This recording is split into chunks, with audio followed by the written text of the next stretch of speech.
The Shock Therapy Podcast. It's that boom, boom, boom. At that point, electric current is passed between the electrodes in the head. That shit just kicked in. I just felt like I smoked 1,000 blunts. For discovery brings with it the penalties of society.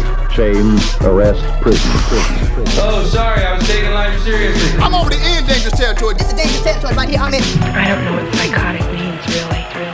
What's up, everybody? Thank you for tuning in to the Shock Therapy Podcast for Tuesday, January 12th. I'm your host, Carson McGregor, and before I get things kicked off here, I want to make a quick shout-out to Daniel Dumoulin. I forget how you say his name. I think it's Dumoulin. He said it in one of his songs. MF Doom, R.I.P, rest in peace.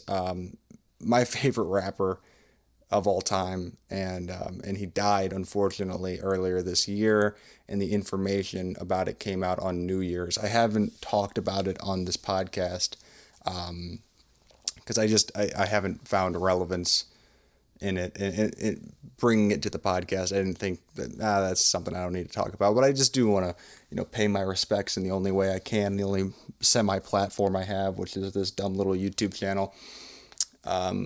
He's the greatest rapper in history, in my opinion. You can put anybody up against him, and I think he's better.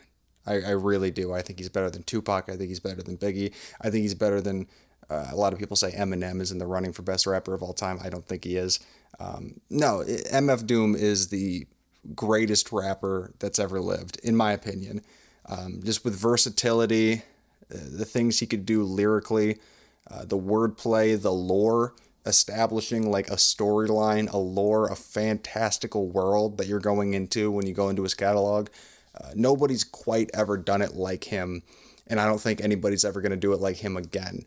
He is an enigma. He is a completely different type of beast, and he's going to be missed. He's going to be missed by his family, his friends, and most definitely the hip-hop community at large, because we absolutely just lost a legend. The hip-hop community, I don't like to say we, like I'm part of the hip-hop community. I'm clearly not. But as a fan, we lost a legend this past year. So that's unfortunate. What's a little bit more newsworthy is the riots at the Capitol. I just filmed my podcast with Mikey. That's coming out tomorrow. And I got into it with him about that. We talked about that for a little bit. And I do want to say the root cause of this sort of divisiveness that the country is experiencing is social media. I want to say that outright, that social media is causing all this bullshit. And I'm not trying to trash social media in the way everybody get off of Facebook, stop using Twitter, get off of Instagram. TikTok is, it's being run by Satanists, a cult of Satanists who's trying to take your souls away from you. I'm not trying to say anything crazy here, but it does seem like everybody gets their fucking news from Facebook and Twitter, and those aren't news sources, because anybody can hop on a social media platform and present themselves as news. I've said before on this podcast, I've said my opinion on things. I've talked about political things. I've talked about what's in the news. I've talked about a bunch of different shit. And I will say this over and over and over again. I am not news. Don't listen to me. If you hear something on my podcast that is I'm presenting in a certain way, fucking fact check me, because I don't know everything. I'm not going to pretend like I know everything. Sometimes I'm just talking shit, and then something comes out and it's like, oh yeah, that part was wrong. That part wasn't exactly on point there. I try to stay as informed as I possibly can, but sometimes I'm not. I will admit that. There's something to being uninformed completely. There is something to that. There's a piece in that I think doesn't get enough credit. When I went to rehab, I was completely detached from the world by choice. I mean, I had access to the internet and shit, but I could watch TV. I remember that's when Old Town Road came out. That's what I remember, news-wise. That's all I remember from that time, is that's when Old Town Road came out, because somebody was watching morning news in the house that I was staying in at the time, and these morning news hosts on, I think it was Fox, were talking about, like, is this a country song? Should it be topping country charts? Because there was an argument for a while that it should be like the number one country hit because it's kind of a country song, and they're having this debate about whether or not it was a country or a hip hop track. And then I went and listened to it, and I'm like, this is a banger. And now if I hear that song, I will fucking lose my mind because it has been so overplayed. Like any other song that gets to that level, that reaches that level. The only two that I can say I'll never get sick of, the only two like major hits like that just took over the fucking planet for a couple weeks, are the only ones that come to mind, at least, are Mo Bamba and Panda. Those are bangers. I could hear those again and again and again, and I'm never going to think they're not bangers. They're fucking amazing. Especially Mo Bamba. That's just a great song. That's just a phenomenal song. It's very simple, but it hits some part of my soul, and it just makes me go crazy. I love it. If I was ever like at a show, at like a Travis Scott show or something, or a Kanye West show, and then fucking Sheck West featured artist comes out of nowhere and Mo Bamba starts playing, I would lose my mind. I could die in a mosh pit and I would be okay with that reality. I would be okay with that life. R.I.P. Carson McGregor died, born 1999, died 2021 in a mosh pit. Just fucking going crazy to Mo Bamba. That is a thing I want on my gravestone. Even if I'm like 50, even if I'm 50, and Sheck West is like in his, late 50s. I don't know how old he is. I'm sure he's only like 5 years older than me. I want to go to a Sheck West show when he's like old, and I want to hear that song, and that's how I want to fucking die. Mark my words, that's how I intend to die. If I ever find out I'm terminally ill, I'm immediately, the next thing I'm Googling is like, where is Sheck West performing? And then I'm contacting his team and I'm like, look, I don't want to hear the new album. I don't care about your new music. I just want to hear that song.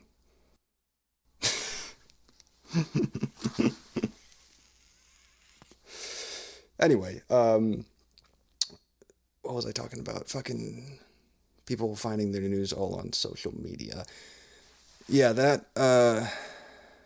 that's something that's an issue that I don't know if this population, humanity, has ever dealt with, really, is a wide variety of misinformation. Misinformation in media has been present ever since media has been present. People have been, misrepresenting the news or whatever's happening, topics, for whatever reasons, be it political, religious, whatever.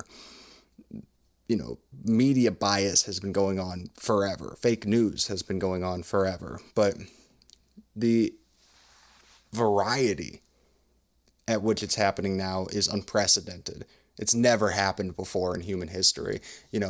There could be an event that happens, a major event, and depending on where you go to find the information about it, you could get 30,000 different stories of exactly what happened.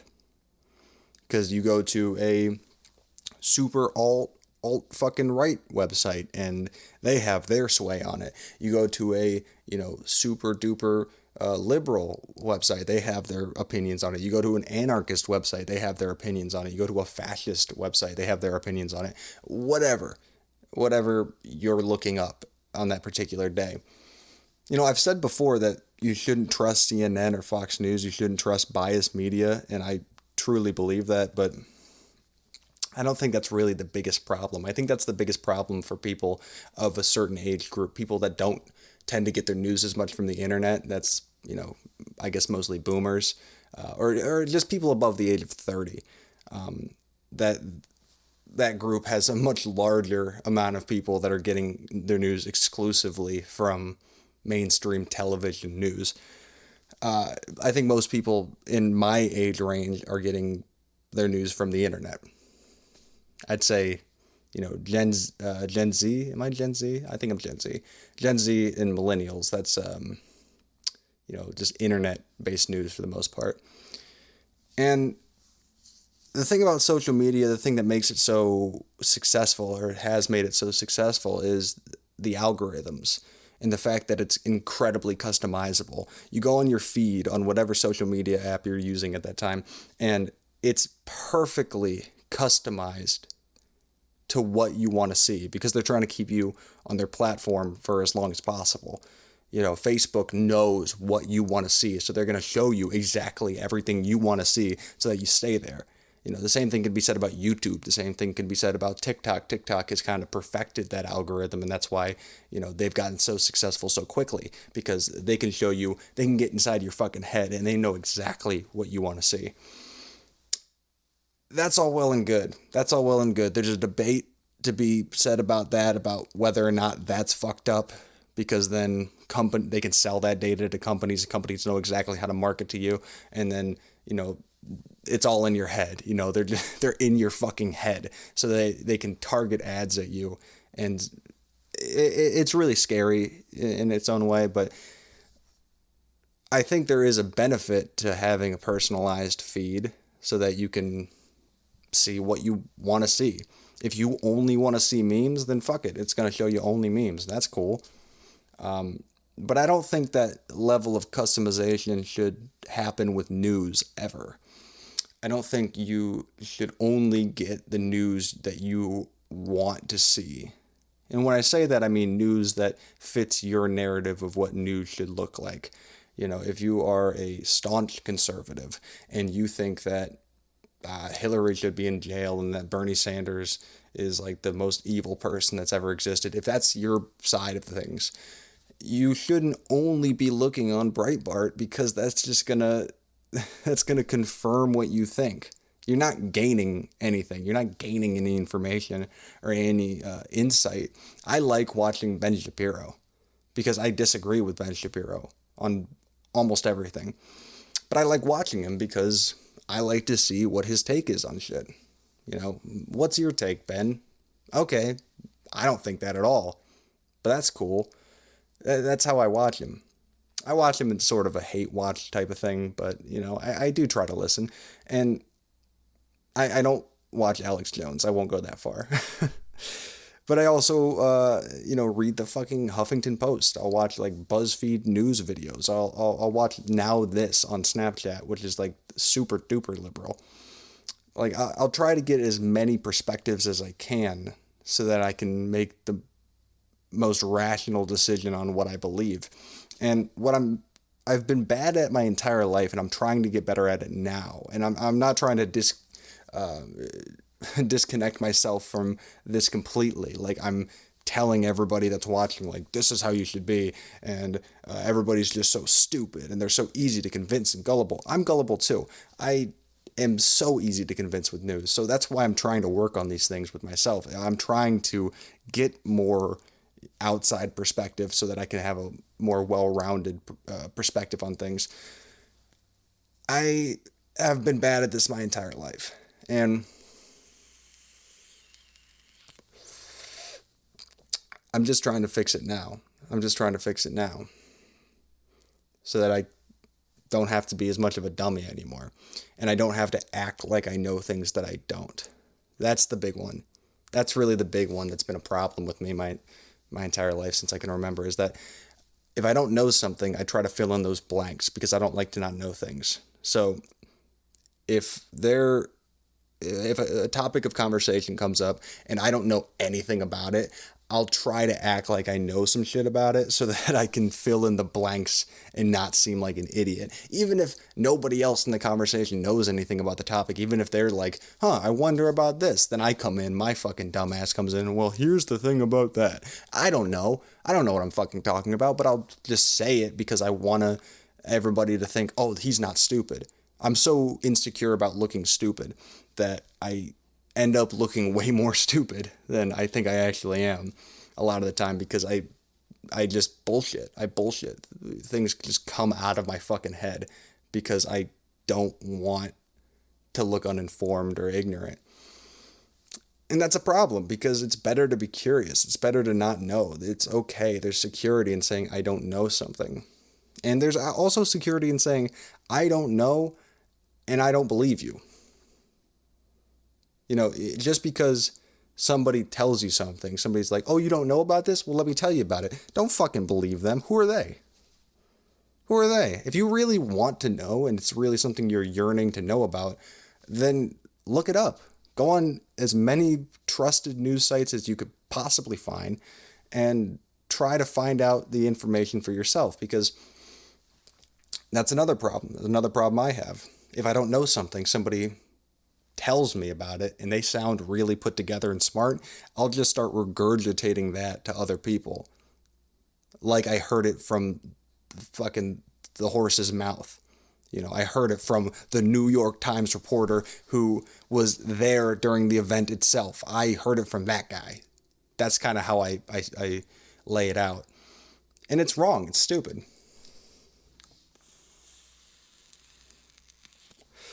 I don't know, man. I don't know. It's a big problem with this generation. Again, not trying to disconnect myself from this. Like, I'm involved. I'm part of this. I'm part of this problem.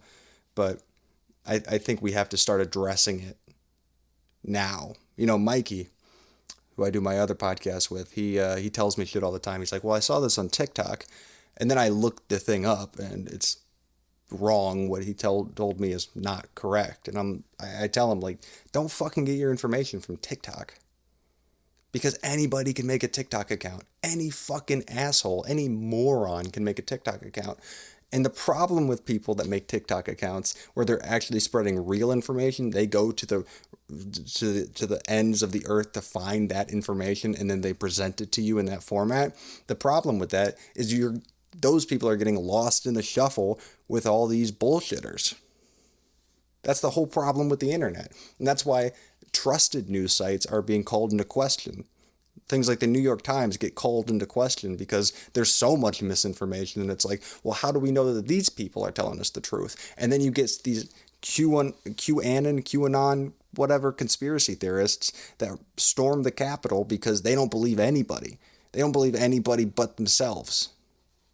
They just go to this feedback loop where they're like, well, I can't seem to find any trustworthy information. So let me hop on this fucking forum where everybody's saying things that sound good to me and make me feel good. So I'm going to believe these people. And then I'm going to tell them stuff. And then they're going to accept that as fact. And we're just going to go in this big circle jerk of information without actually looking anything up.